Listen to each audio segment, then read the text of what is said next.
Senhores, voltando para a nossa 45ª sessão, em virtude de um problema técnico de internet e um pequeno intervalo que nós demos.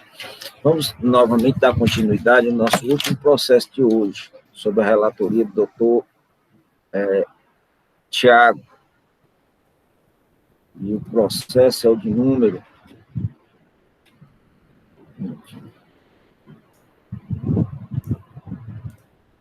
Só um minuto, por favor.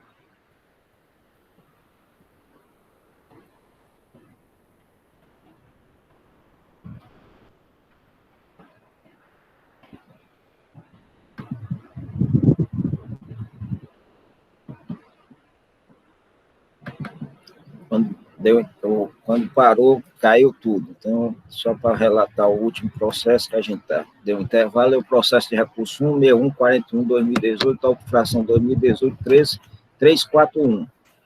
Então, nós temos, doutor Tiago, uma nulidade, o cerceamento de direito de defesa, por diversos motivos, tá certo?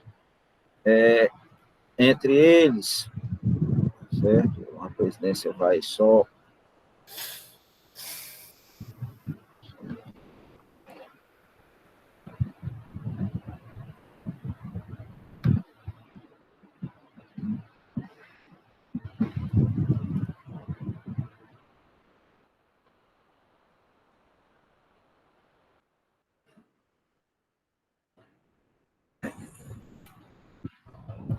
Entre eles, por ausência de CFOP, não informação sobre os nossos notas fiscais canceladas, tá certo?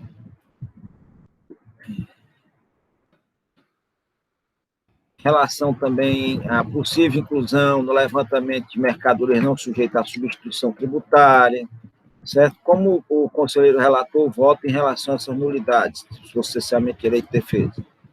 Senhor presidente, eu voto por afastar a nulidade suscitada pela parte recorrente, por entender que, apesar que seria a ausência, talvez, dessas informações, seriam relevantes, mas que seria necessário que o contribuinte tivesse trazido elementos de prova suficientes para comprovar o seu prejuízo ao exercício de defesa. De todas essas informações, né? Ok. Doutor Tiago. Doutora Francileite, como se manifesta? Com o relator. Doutor Roberto. Com o relator, presidente. Doutor Ivete. Com o relator. Doutor Michel. Com o relator. Doutora Dalcílio. Com o relator. Em relação à nulidade por cerceamento de direito de defesa, foi afastado por unanimidade de votos. Entendem os senhores conselheiros? Os elementos contidos no nosso são suficientes para que a empresa produzisse provas em contrário, e a empresa não os trouxe em sede de defesa nem em sede de recurso. Nos resta somente mérito, doutor Roberto. Como se manifesta? Senhor presidente, inicialmente, sobre o mérito, uma dúvida. A gente vota o mérito junto com o possível reenquadramento ou não? É assim, vamos primeiro discutir. Eu acho que essa matéria, inclusive, foi ontem, teve também aqui na nossa sessão, tá certo? Sobre possível reenquadramento para o parágrafo do artigo 126. Quem achar que é possível, tá certo? Vai aplicar, não vai votar pela procedência. Vai dizer que é parcial procedente, aplicando o parágrafo único do artigo 126. Quem não achar, porque não é possível, porque é isso, é aquilo outro, agora, se quiserem debater sobre isso, o momento é agora. Com a palavra do doutor Tiago, vamos debater dois minutos para poder, como é um reenquadramento, é uma redução, um reenquadramento para a penalidade mais benéfica, certo? Eu gostaria de, primeiro, antes de colocar em votação, pelo menos escutar alguns conselheiros. Doutor Tiago, e depois a palavra está facultada. Senhor presidente, só uma observação, que eu não me recordo de ter visto na manifestação do doutor Rafael, uma manifestação sobre o reenquadramento da penalidade. Para o parágrafo único do artigo 126. Isso. Presidente, posso Pois não, doutor Rafael, se manifeste, por favor. De fato, o doutor Tiago não estava ontem na sessão de ontem, mas foi uma discussão parecida, teve ontem, sobre a questão do reenquadramento. Mas, de fato, a conselheira Ivete até esclareceu o posicionamento do assessor, né, doutor Sidney, né, que é um posicionamento do qual essa Câmara não comunga, né. E o conselheiro Michel também trouxe um dado importante, que a interpretação desse dispositivo é no sentido de que, de fato, de entender que houve ausência de emissão de documento fiscal. Essas discussões já estão sendo pautadas, inclusive, na Câmara Superior, não sei se tem um grupo de trabalho já discutindo sobre esse tema. Então, eu em razão até do precedente de ontem, não deixei de me manifestar, mas vou me acostar às discussões de ontem, presidente, para entender pelo não reenquadramento da penalidade, por entender que, de fato, se trata de omissão de receitas. Obrigado, doutor Rafael. Com a palavra, doutor Tiago.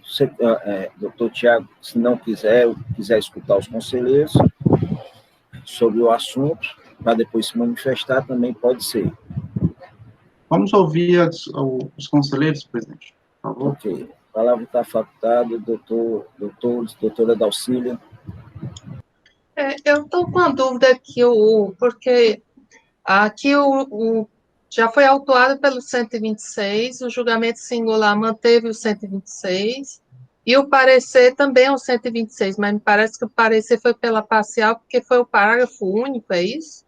Isso. O doutor sempre colocou, no caso da DRM, a doutora Ivete até explicou. Vou explicar para a doutora Ivete. Não precisa não, eu lembro, é porque eu estava querendo confirmar se o parecer tinha sido pelo parágrafo único, a parcial procedência foi somente por isso, somente porque ele aplicou, porque ele não botou o valor, ele só colocou aqui no relato, né? 126, parágrafo único, mas não está o valor descrito aqui, mas o motivo, pelo que eu estou compreendendo, é só esse, né?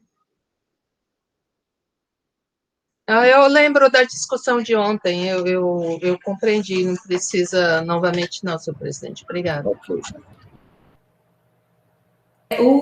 Só falar aqui, o parecer, aqui no parecer, né, ele diz que ele foi pelo artigo 126, né, porque ele está falando aqui que lá no relato está dizendo que foram registrados nos livros fiscais, considerando ainda que o ICMS devido na operação já foi pago por substituição tributária, conforme relato do agente fiscal. Foi por isso que ele enquadrou no parágrafo único. Mas ficou só aqui a minha dúvida, se era omissão de receita, como é que essas notas fiscais estavam escrituradas? Conselheiro, me parece que ele diz que foi a partir ele montou a DRM a partir das notas que estavam escrituradas, não foi isso, doutor Tiago? Isso, exatamente. Então, a partir das notas escrituradas, ele detectou que falta a escrituração de outras. Pois é, aí o parecer... Ou a emissão, né? Ou a emissão. A minha dúvida é exatamente essa, se as notas não estavam escrituradas, né, como é que o parecer aplicou o parágrafo único, dizendo que as notas estavam escrituradas? Acho que houve... Mas aí a Ivete explicou ontem. Doutora Ivete, por favor, recorde às pessoas seu posicionamento para poder recordar o que foi dito, pelo menos para as pessoas entenderem como foi votado ontem. Se quiserem mudar decisões, não tem problema, mas a gente tem que, pelo menos, recordar o que é que foi discutido para poder se maturar. Doutora Ivete, por favor. Assim, primeiro, como o conselheiro Tiago não estava ontem, vamos nos situar assim, o que é que o assessor processual sugeriu, porque o parágrafo único, né? Porque ele parte da premissa de que o resultado essa diferença constatada no ADRM, ela pode vir de duas causas, ou a falta de emissão de documento, ou a venda abaixo do custo de preço de aquisição, custo de aquisição, né? Se eu estiver usando a palavra errada. Então, como ele diz que fica dúvida, isso na opinião do assessor, não há como saber se foi proveniente de uma dessas causas. E aí o agente fiscal veio e já aplicou o 126, que é o ST. Se fosse tributado normalmente, seria o que alguns autuantes colocam como deixar de emitir documento fiscal, falta de emissão de documento fiscal, certo? Há alguns que entendem, dentro do contencioso, que isso não pode ser enquadrado, e no caso o Sidney entende, como falta de emissão de documento fiscal, mas como falta de recolhimento de ICMS. Só pode ter essa certeza numa operação tributada. Como no caso não é uma operação tributada normalmente, é uma ST, né? Foi o que o assessor entende.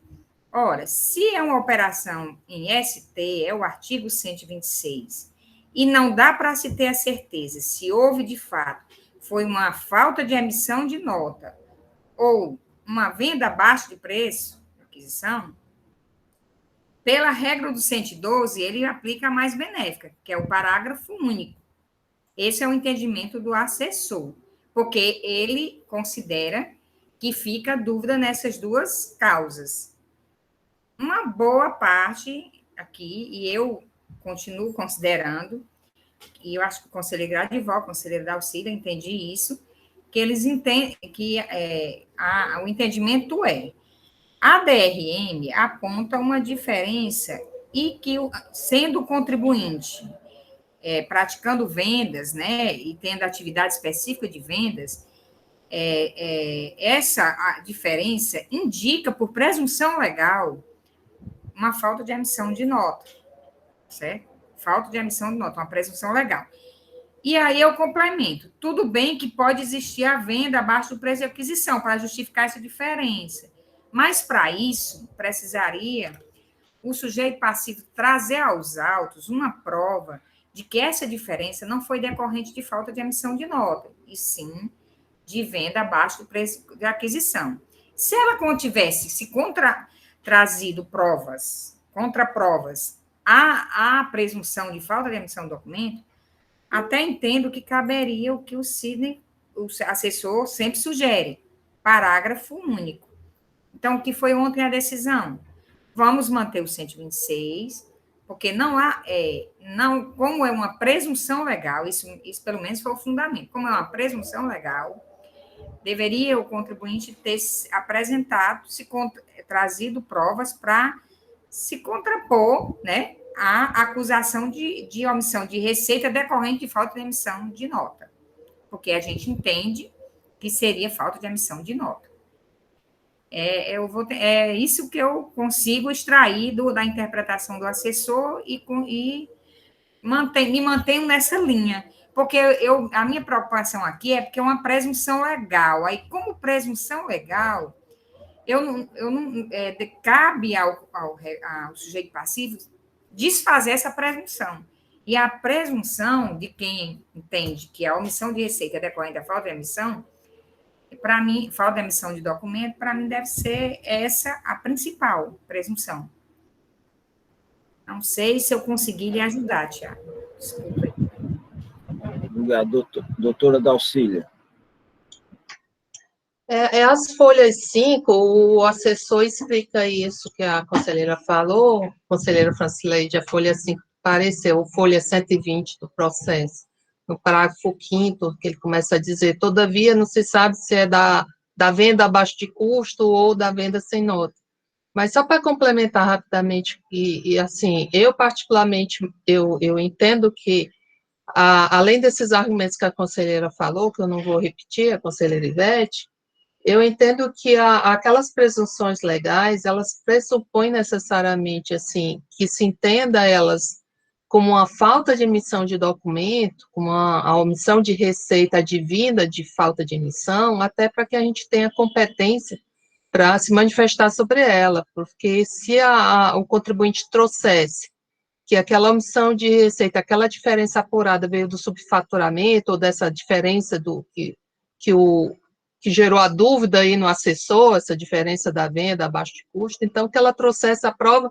Então, essa diferença foi 100 mil, está aqui minhas notas de entrada e saída, mas elas estão emitidas, elas só estão com preço abaixo, então ela teria, está no poder dele, essas notas de entrada e saída, para ele poder provar isso nos autos, de que aquela diferença, as notas foram emitidas, realmente. Mas ele não traz essa prova, que está no poder dele. Então, resta a presunção legal prevalecer. Só isso. Obrigada. Pronto, doutor Tiago, tirou a dúvida? Já tem como se manifestar? Não, senhor presidente, já tenho como manifestar. A dúvida é só se o senhor quer que eu me exponha antes ou baixo. Acho que no voto eu posso... Não, pode votar já, doutor Tiago. Em relação ao mérito, como se manifesta, doutor Tiago? Senhor presidente, eu dou parcial provimento ao recurso ordinário, sugerindo o reenquadramento da penalidade, o parágrafo único do artigo 126, nos termos do parecer da Sala de Assessoria Processual, por entender, que justificando um pouco meu voto, que o DRM ele se baseia na escrita fiscal da empresa, ou seja, ele se utiliza de elementos que devem ter sido contabilizados, e o DRM, como a gente discutiu anteriormente, por mais que ele seja uma ferramenta válida, neste caso concreto, ele não trouxe todos os elementos de prova suficientes para me convencer de que seria a ausência de documento fiscal. Ele me comprova que houve uma receita não tributada, uma possível receita não tributada, mas, ao meu ver, nos termos do parecer, ele não traz elementos suficientes para me convencer que essa ausência de receita seria decorrente da ausência de emissão de documentos fiscais. Então, por esse motivo, pela aplicação do artigo 112 do CTN, eu entendo pelo reenquadramento da penalidade para o parágrafo único do artigo 126. Ok. Doutora Franci Leite. Senhor presidente, eu abro divergência, né? Como eu disse antes, no relato, o fiscal, ele fala que as notas não foram escrituradas, e aí vou pela procedência no artigo 126. Ok. Doutor Roberto. O relator, presidente. Doutor Ivete.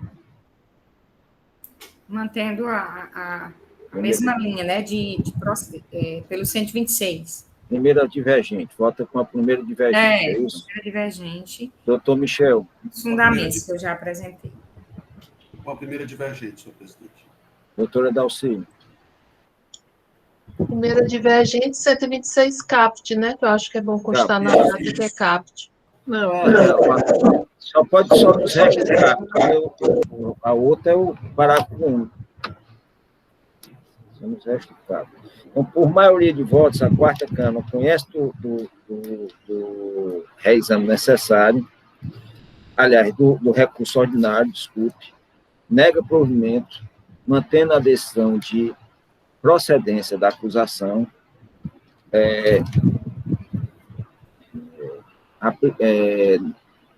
aplicando penalidade do artigo 126 caput da Lei 2.670, de acordo com o voto da conselheira relatora, adotado e manifestação oral da douta Procuradoria, mas em desacordo com a manifestação oral proferida em sessão.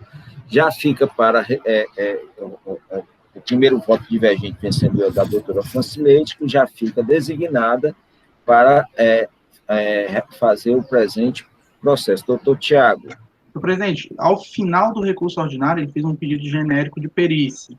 Aqueles pedidos de forma bem genérico, então, inclusive com objeto de manifestação da ação da assessoria. Não se concluiu ainda o processo, ainda podemos falar em relação ao pedido de perícia. Como se manifesta, doutor Tiago, em relação ao pedido de perícia? Senhor presidente, eu nego o pedido de perícia pelo disposto no artigo 97, inciso 1, que fala que ele foi formulado de forma genérica. Doutora Franci Leite, como se manifesta? Com o atual relator. Tá certo. Doutor Roberto, nós estamos... Eu não tinha visto esse pedido de perícia também, tá certo? Mas ainda dá tempo, nós não concluímos. Doutor Roberto. Com o relator, presidente. Doutor Ivete. Com o relator. Doutor Michel. Com o relator. Doutora Dalcília. Com o relator. Então, por unanimidade de votos, foi afastado o pedido de perícia formulado pela empresa, entendo os senhores conselheiros, que foi formulada de forma genérica e em conformidade com o artigo 97, inciso 1º da Lei 15.614 de 2014, é indeferida. Então, eu acho que mérito nós já votamos. Querem votar o mérito novamente? Vamos votar o mérito novamente? Só Então, se o Tiago for mudar a opinião dele. Não vamos já não. Eu já proclamei a parte de mérito, tá certo? Até porque eu acho que se tivesse necessidade de votar a perícia, aí sim a gente teria que tratar até como nulidade mesmo, até da decisão nossa. Mas vamos, a Paulinha, tem condições de a gente precisa de algum tempo para fazer a resolução, 5 minutos? 2 minutos, presidente. Vamos só parar aqui a gravação. 2 minutos para a gente fechar a ata e a gente retorna com a leitura, ok? Ok. 2 minutos de intervalo, senhores.